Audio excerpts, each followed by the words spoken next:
ध्याये नित्यं महेशं रजतगिरिनिभं चारुचन्द्रावतंसं रत्नाकल्पोज्ज्वलांगं परशुमृगवराभीतिहस्तं प्रसन्नं पद्मासीनं समन्तात् स्तुतं मर्गणैर्व्याघ्रकृत्यं वसानं विश्वबाध्यं विश्वबन्धं निखलभयहरं पंचवक्त्रं त्रिनेत्रं। नमस्कार प्रिय बंधुओं, आप सभी का हमारे YouTube चैनल में बहुत बहुत स्वागत है। बंधुओं, आज के इस वीडियो में आप श्रवण करेंगे आश्विन मास के कृष्ण पक्ष के शुक्रवार प्रदोष व्रत की कथा। शुक्रवार प्रदोष व्रत में हमें अधिक से अधिक श्वेत वस्तुओं का प्रयोग करना चाहिए, सफेद रंग का प्रयोग करना चाहिए। आप वस्त्र पहने, कोशिश करें सफेद वस्त्र पहने। माताएं पीत वस्त्र, पीले रंग के वस्त्र पहन सकती हैं, लाल पहन सकती हैं।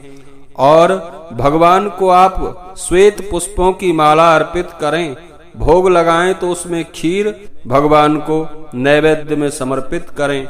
अधिक से अधिक श्वेत वस्तुओं का हमें प्रयोग करना चाहिए। आप किसी को दान करें तो उसमें भी श्वेत वस्तुओं का दान करें, जैसे दूध, चीनी, आटा इत्यादि। इस प्रकार शुक्र प्रदोष व्रत में हमें अधिक से अधिक श्वेत वस्तुओं का प्रयोग करना चाहिए।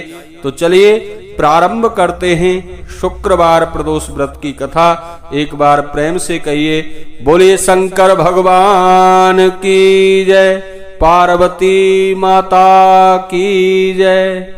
बंधुओं, आदरणीय श्री सूत जी सौनक आदि ऋषियों से कहते हैं, सूत जी ने कहा, ऋषियों, प्राचीन काल की बात है, एक नगर में 3 मित्र रहते थे। तीनों में बड़ी घनिष्ठ मित्रता थी।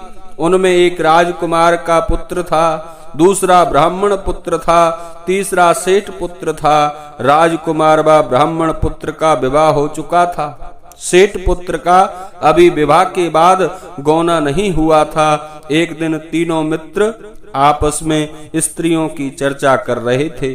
ब्राह्मण पुत्र ने नारियों की प्रशंसा करते हुए कहा, नारीहीन घर भूतों का डेरा होता है, क्योंकि घर को वास्तव में घर नहीं कहते।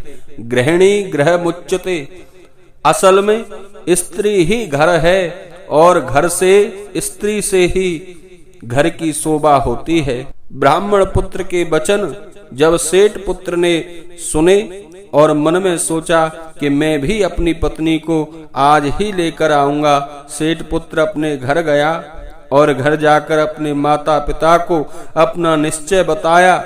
उन्होंने बेटे से कहा कि बेटा, अभी शुक्र देवता डूबे हुए हैं, शुक्र अस्त हैं और शुक्र अस्त में कोई भी शुभ कार्य नहीं करते। इन दिनों बहू बेटियों को उनके घर से विदा कराकर लाना शुभ नहीं होता। अतः शुक्र उदय के बाद तुम अपनी पत्नी को विदा कराकर लाना। लेकिन सेठ पुत्र अपनी जिद से टस से मस नहीं हुआ और अपनी ससुराल जा पहुंचा। सास ससुर को उसके इरादे का पता चला। उन्होंने भी उसको बहुत समझाने की कोशिश की, किंतु वह नहीं माना। अतः उन्हें विवश होकर अपनी कन्या को विदा करना पड़ा। ससुराल से विदा होकर पति पत्नी नगर से बाहर निकले ही थे कि उनकी बैलगाड़ी का पहिया टूट गया और एक बैल की टांग टूट गई। पत्नी को भी काफी चोटें आईं। सेठ पुत्र ने आगे चलने का प्रयत्न जारी रखा। तभी रास्ते में डाकुओं से भेंट हो गई और वे धन धान्य लूट कर ले गए। अब तो सेठ का पुत्र पत्नी सहित रोता पीटता अपने घर पहुंचा। जैसे ही वह घर पहुंचा, जाते ही उसे सांप ने डस लिया। उसके पिता ने कई वैद्यों को बुलाया। उन्होंने देखने के बाद घोषणा की कि आपका पुत्र 3 दिन में मर जाएगा।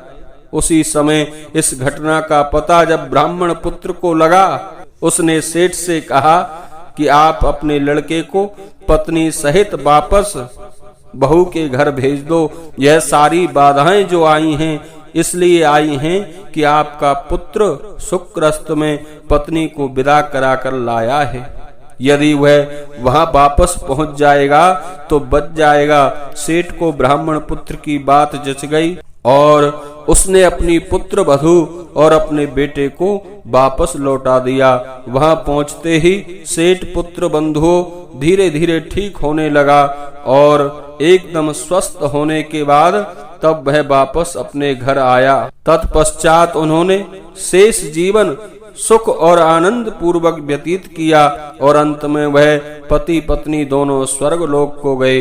बोलिए शंकर भगवान की जय, पार्वती माता की जय।